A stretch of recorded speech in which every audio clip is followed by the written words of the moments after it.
So, in this topic, we are going to learn about elastic pressure transducer.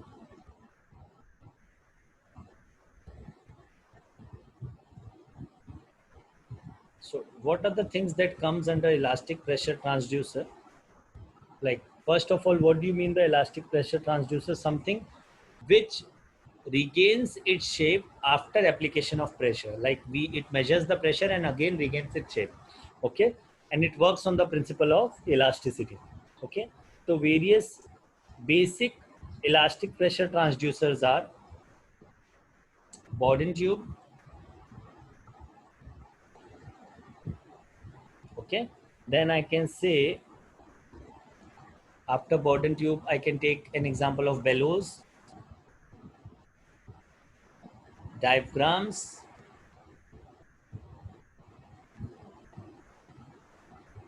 and piezoelectric pressure sensor where we use quartz crystal.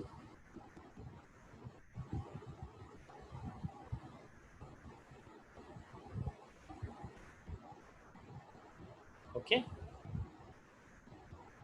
so try to explain you what do you mean by Bourdon tube and the various types of Bourdon tube used to measure the normal pressure, okay, which are not low or not high.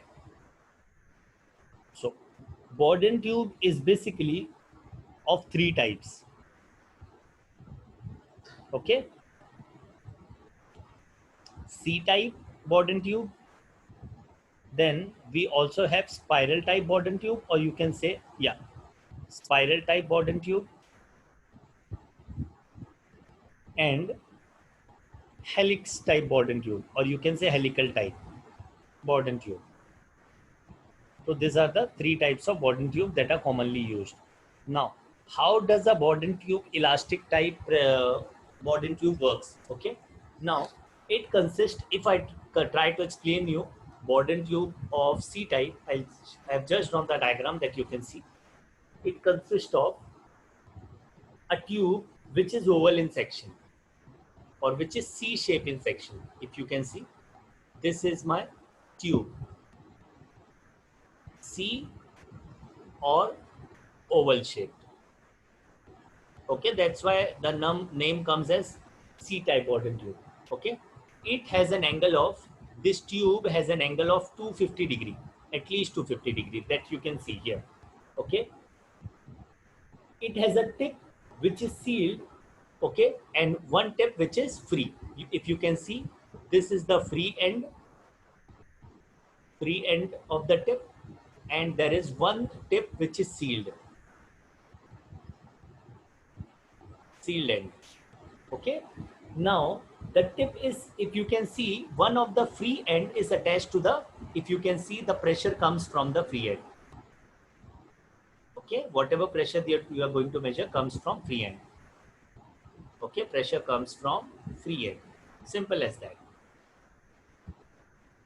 Okay, and if you see the another tip, it is attached to a linkage, correct? This is attached to a linkage which is actually attached to a pointer, and this linkage is attached to a pointer, simple as that. Okay, so I have tried to explain you what are the various things in C type Bourdon tube. Okay, now what happens when the pressure is applied, it tends to change the section. If you can see, when you apply the pressure from this end, there will be some change in the section of this C tube. Okay, and this will lead to the movement of this meter or the pointer. Okay, so I am saying when pressure is applied, what happens? When pressure is applied, there is a change in section of C tube. Okay, it tries to become, from C it can also become oval. Okay, it will just change its shape. Okay, which will lead to the movement of the, this will lead to the movement of the, you can say, this change in shape I can write it here. It will lead to movement of the pointer, correct? And this movement of the pointer, if you can see, suppose this moves from here to here. So when this movements of the pointer is done, it is actually attached to a, this pointer is attached to a scale, if you can see. And this scale calibrates the value of the pressure. Simple. Whatever is the pressure applied, it calibrates the value in terms of whatever is the pressure. Okay. So this way you can measure the pressure. Okay. Now, one more thing that I would like to say, the tip is connected to the pointer, that is for sure, but it is very important that it is connected rigidly. There should be a rigid connection. If it is free connection, okay, if it is not that good connection, you will not be able to measure the correct value of the pressure. So this connection should be rigid. Now, if I want to tell you something more, I'll just write it here. Accuracy of this C type ranges from 0.5 percentage to 0.1 percentage. Okay, 0.5 percentage, sorry, to 2 percentage. Okay, it ranges in this value. Okay, now I'll explain you something more. After explaining this C tube, I'll explain you spiral tube. Now you can see spiral tube is more accurate than the C tube. Okay, because it is more rigid. More accurate because it is more rigid, right? Now, what happens if you see the spiral tube? Why the name comes spiral? Because actually it is something which is spiraled in nature, which is circular and spiraled in nature. Okay, and when you see there is a pressure, one end is free. If you can see here, this end is free and this end is connected to the pointer, sealed end. Correct? Similar way, if you have to write, you can write it in the similar way. Now what happens? Pressure comes from free end, right? And this actually inflates into this. Okay, it tries to enter into seal end, enters here. Pressure comes from there and enters here. When it enters here, what does it try to do? It tries to move the needle. Okay, when the needle moves, suppose the needle is here and the needle moves to this point. Okay, so there is some change in the value which is actually calibrated. This value is calibrated. Okay, so this is calibrated in terms of pressure. Simple as that. Okay. Very simple and not so hard to understand. Okay. And this has more high accuracy than what you see in the C tube. It has an accuracy from 0.1 percentage to 0.5 percentage accuracy. Accurate. Okay. Now, this is all about spiral tube. Okay. Now, if you try to understand something more, I have told you spiral and there is one more which is helical. Okay. This is similar to spiral, but this is wounded. It was wounded in the form of circle and this will be wounded in the form of helix. Okay. If you can see, this is more like helical thread. Correct? Okay, in the form of a helix. Okay, now the displacement of the tip is larger than the spiral tube. Here, if you see, this will move more than what was the moment in the spiral tube. This is my pointer. Okay, similar to this will be my free end. This will be my sealed tip. You can see sealed end. Okay, pressure will come from free end and it will move to the sealed end. Okay, now it gives a value which is more accurate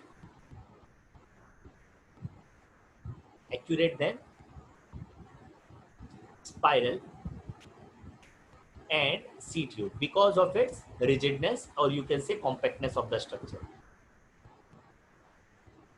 because of more compact structure. Okay,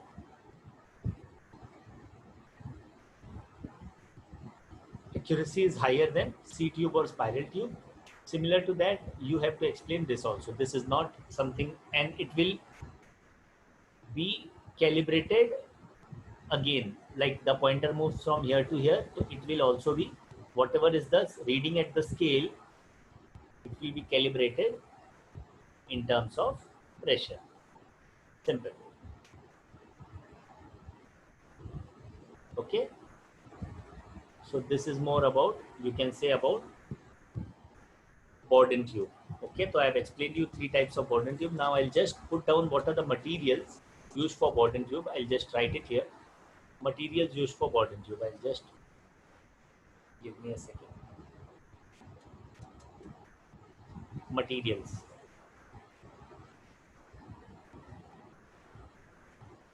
for Bourdon tube.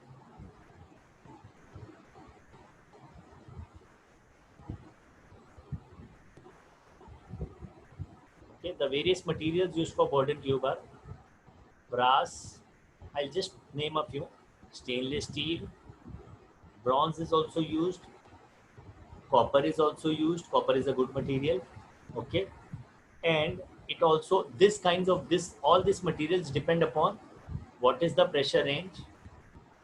Okay, what is the temperature at which it is going to be used.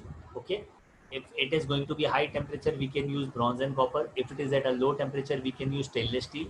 Okay, at temperature range, what is the temperature range where we are going to measure the pressure. Okay, it also depends upon the whether the system is corrosive or non corrosive. Okay. Okay, corrosive or non corrosive system. Now bronze is actually used for low pressure. Okay, bronze is used for, I'll just write it here, basically used for low pressure measurement. Okay, another are used for typically normal pressure to high pressure measurement. Okay, now what is the range of this Bourdon tube? It measures the pressure range of Bourdon tube from, you can say, up to 700 megapascal. Okay, it can measure pressure up to 700 megapascal. Okay, simple. Done.